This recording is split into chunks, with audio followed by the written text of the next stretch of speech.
guys, how's it going? Welcome back, of course, to the Time Bomb channel, and I hope all is good, groovy, excellent in your part of the world. Watch review today of the Lorus. This is chronograph reference. Give me the tag there. Is RM347JX9. Being part of the Seiko group clearly gives Lorus very good access to some design back catalogues, and this particular watch reminds me very much of the Seiko NDAs and also the Pulsar military build chronos.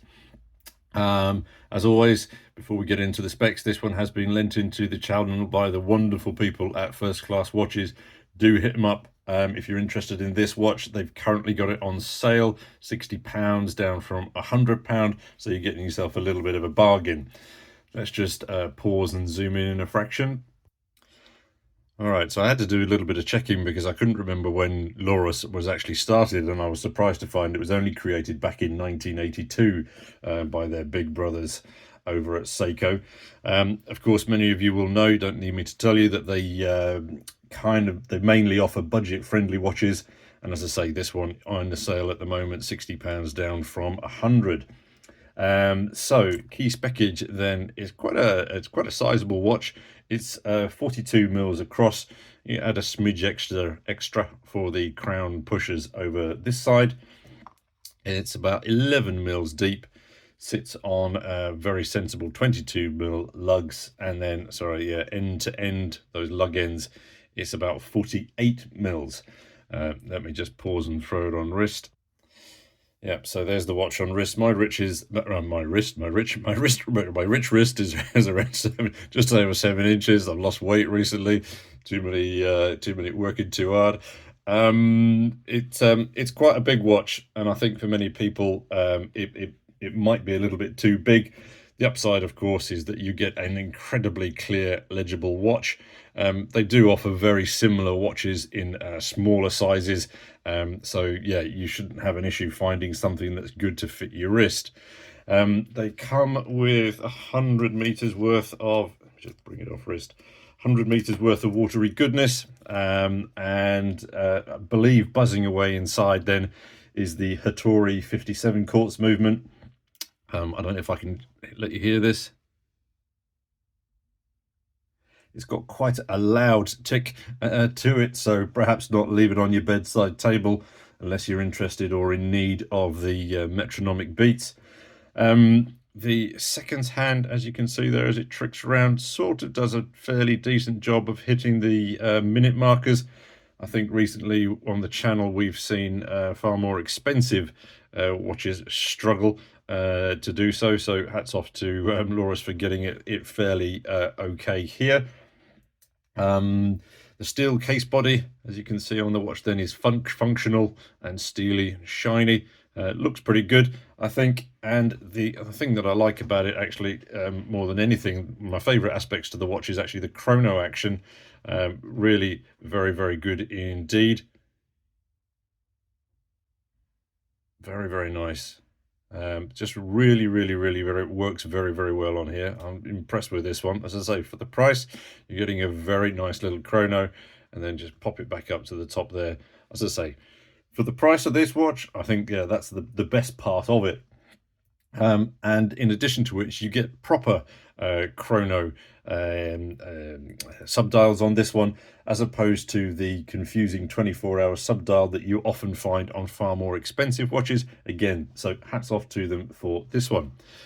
The crown obviously is a push-pull, and it does sit between those little crown guards. I don't know, me with my big fingers, I find it just a little bit fiddly to operate, but I mean, you can get past that and you can get it to work.